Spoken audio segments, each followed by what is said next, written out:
Have you ever noticed how quickly our minds fill in the blanks? Someone doesn't text us back. We assume they're upset. Someone walks past us at church without saying hello. We assume they ignore us.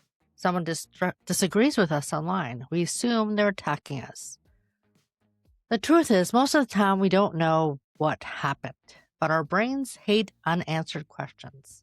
So we create answers. And more often than not, those answers are negative.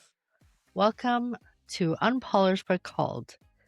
I'm Catherine Schaefer. So we're going to get right into it. That is what we're going to be talking about today. So first thing we're going to do, we're going to read from Proverbs 18:13. And we're going to read, if you haven't caught that, it's Proverbs 18:13. He that answers a matter before he heareth it, it is folly and shame unto him. So sometimes we're not really responding to reality. I've done it more times than I can count. I don't know how many times my brain goes off on a tangent or makes up some crazy stories.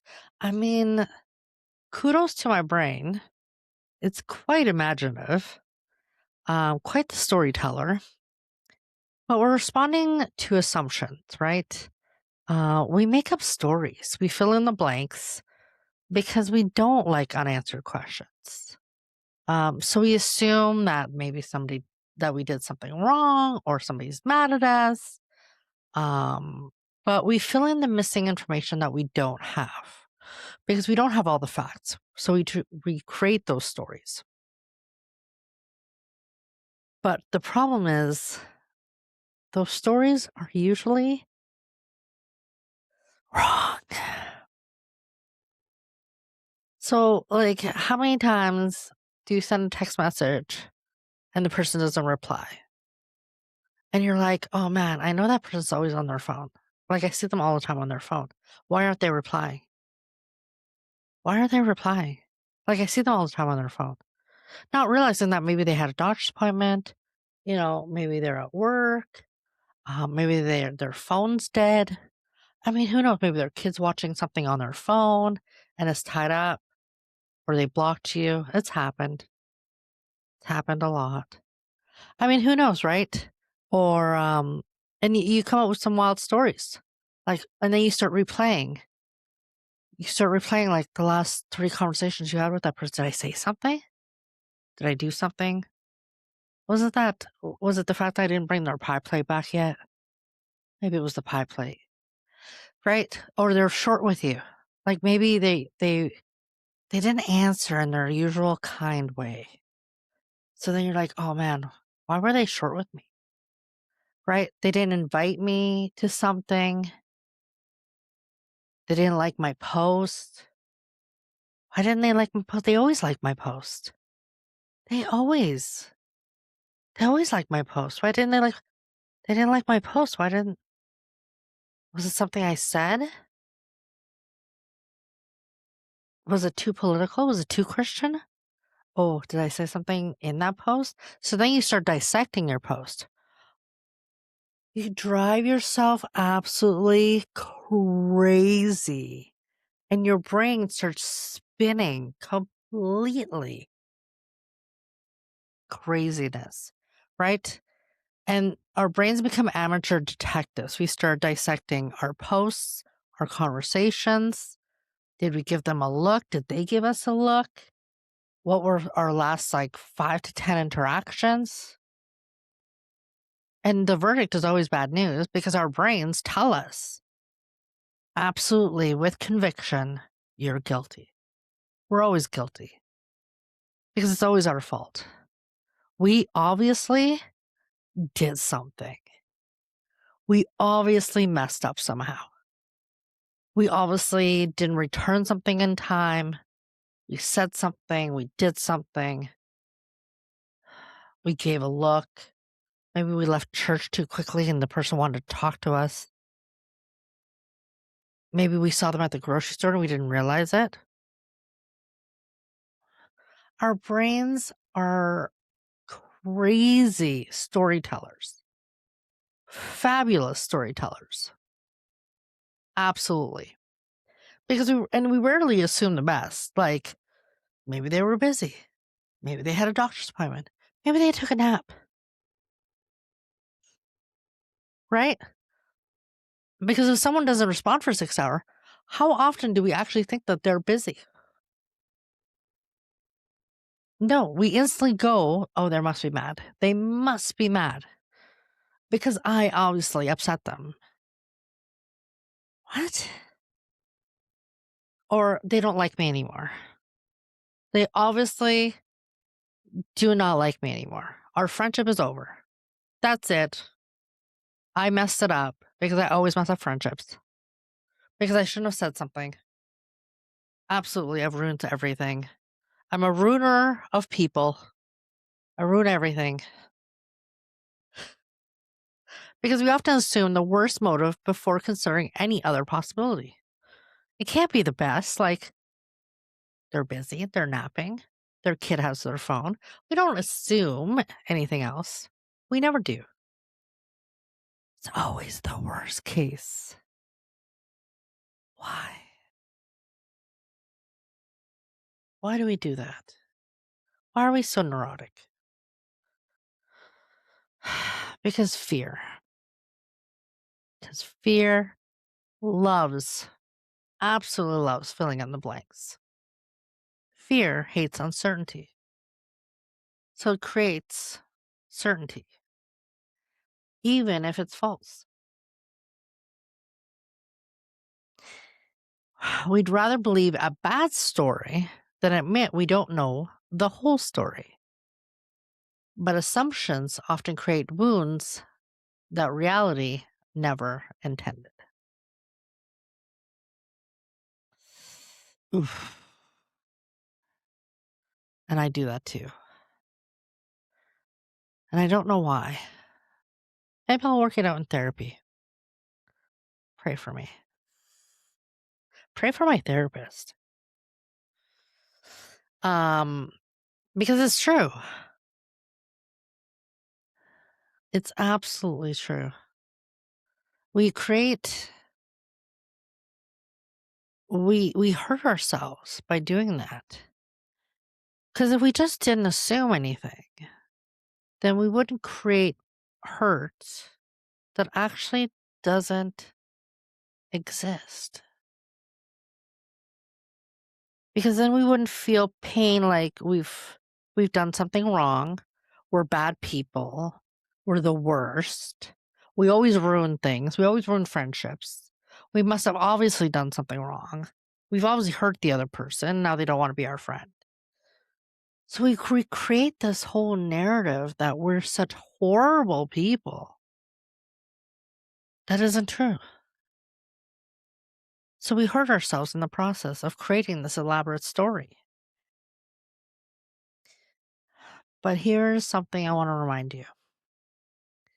Love gives the benefit of the doubt. So we're going to read 1 Corinthians 13:7. I do have my Bible here, but I figured it was easier if I just wrote it down than me flipping pages and pages. And it's late and my eyes hurt, so I wrote it down in bigger font on my screen.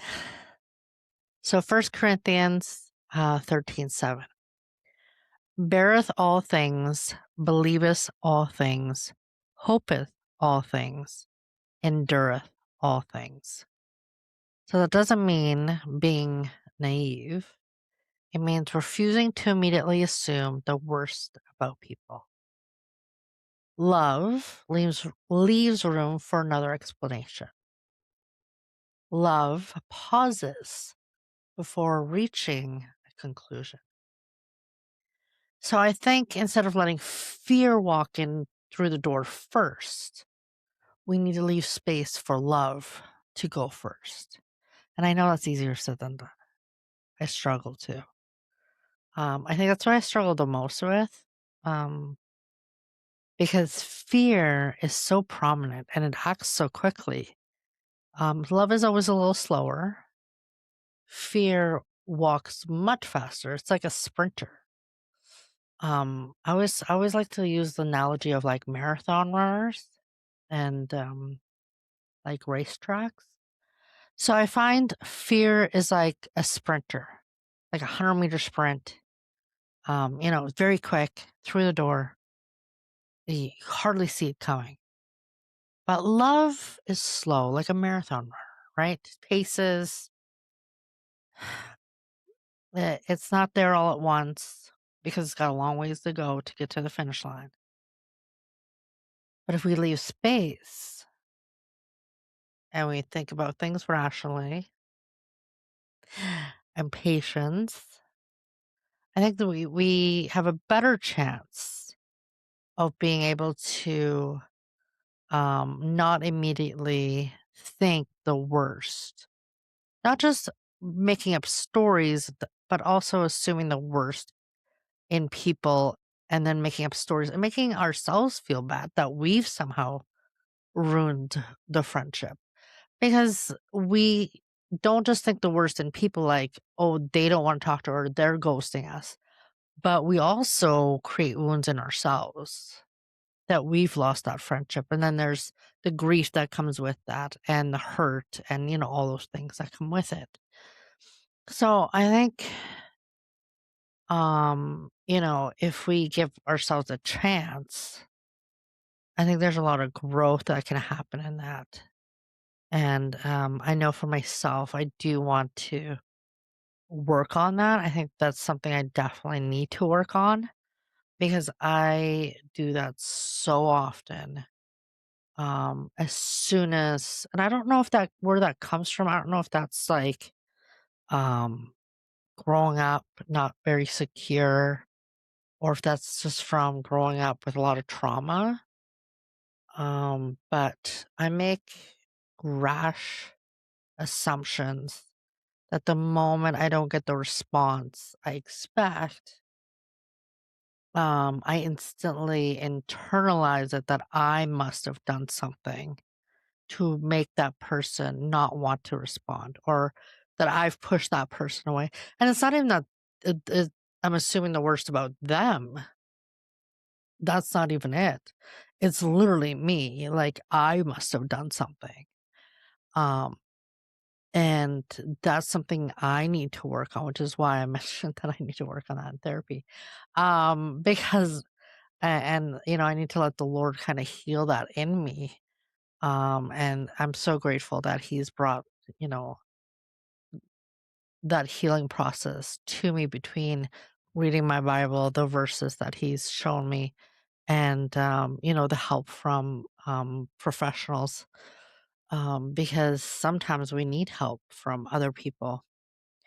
And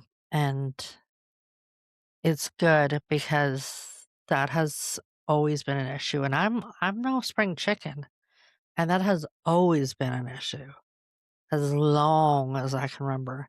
And I find it can turn you into becoming a people pleaser because you're so afraid of all this, of pushing somebody away or being afraid that you will bend over backwards so you don't end up doing that.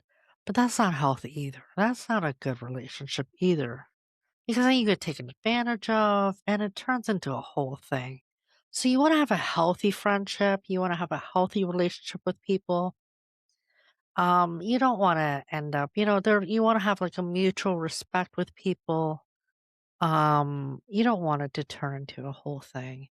So I think it's good to work on those things and not let fear take over and let love kind of do the leading. Because a lot of people are, I mean, not a lot. I think most people are fighting battles we can't see, right? Because the person who seems rude, maybe they're just having a bad day or something happened. They got some bad news, or maybe they're just exhausted. The person who forgot to call, maybe they're overwhelmed and they they just that phone call was gonna just tip the edge, right? I know I've been there. where I've been so overwhelmed and picking up that phone was just too much.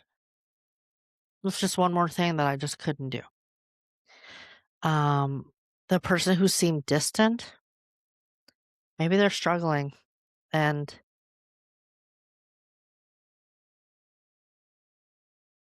they just can't reach out. Um, I know in my darkest moments, the only person that I spoke to was God because I didn't want to reach out to anybody else because I didn't feel like anybody else would understand. And that's not a hit to anybody in my circle because I'm sure they would have. But in those moments, the only person I thought that I could reach out to was my Lord and Savior. So we often interpret someone's behavior through our own fears rather than through compassion. So a lot of times we don't think of what's actually happening, but rather than internalizing it, right? Um, and I think people carry a lot of things in the world. The world is a crazy place. I mean, you look at Facebook discussions. You listen to church discussions, family situations, the stress people carry, the economy, the politics. I mean, you notice, I mean, I don't know if you, what your algorithm looks like online, but there's so many disagreements. It starts because one person assumes they know what the other person meant, and before long, we're reacting to intentions that were never actually there. Like I've seen it happen more times than not. Somebody posts something, and the comment section is wild. It gets crazy, and that person might not have even meant anything by it. It was just a simple comment about their life, and a whole bunch of people just assumed that they meant something else, or they took it personal, or a family member jumps in, or I mean, it gets a little bit, um, yeah, it just gets, it gets wild out there sometimes, right? And you see it, even face to face. You see it in families, especially. How many times are you like at a family event, like Thanksgiving or Christmas, or one person says something, another person says something, and next thing you know, there's a full blown argument, and there's probably three people sitting there going, "I'm pretty sure they're all saying the same thing," but nobody's really hearing each other. They're all making assumptions. The other person means something completely different, right? Um, so we tend to assume that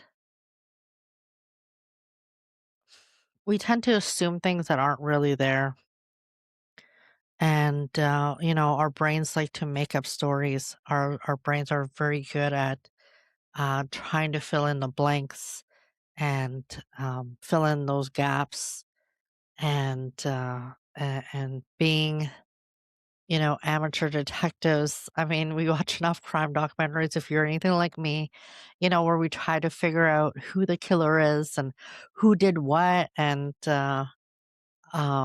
that our brains are trying to do that constantly in every conversation, and it's not necessary.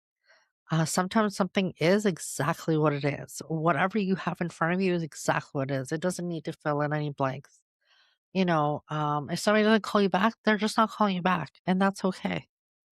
I'm sure there's plenty of times where you get a text and you don't respond right away, and you leave that person on red because you just need a minute. So because I know I've done it. I have done it more times than I can count where I have looked at a text and been like, I don't know how to answer this right now, or I'm gonna have to give you a second, or and it's not because I don't want to answer, it's because my brain capacity at that moment is not working on that. Maybe I've got 6 other things on the go, and I'm like, I have to get some of those things completed before I can focus on this text message. You know, so I think we have to be um, mindful that the other person has struggles as well, and that that's not a dig against us. So maybe the next time we find ourselves writing a story in our heads, we should definitely stop and ask, uh, do I know this or am I assuming it? Because assumptions have started a lot of arguments, hurt feelings, and broken relationships. And sometimes the truth is much simpler than the story we've been telling ourselves. And if you're looking for more than podcast episodes, I also send a weekly email called Walking It Out with Catherine. You can also subscribe for free through my website at catherineschaefer.com using the link in the show notes. And then don't forget to hit the follow or subscribe buttons so we can stay connected for more of these conversations. And we're going to close here. And this is the final question I'm going to leave you with today. What if the story you're telling yourself isn't the story that's actually happening?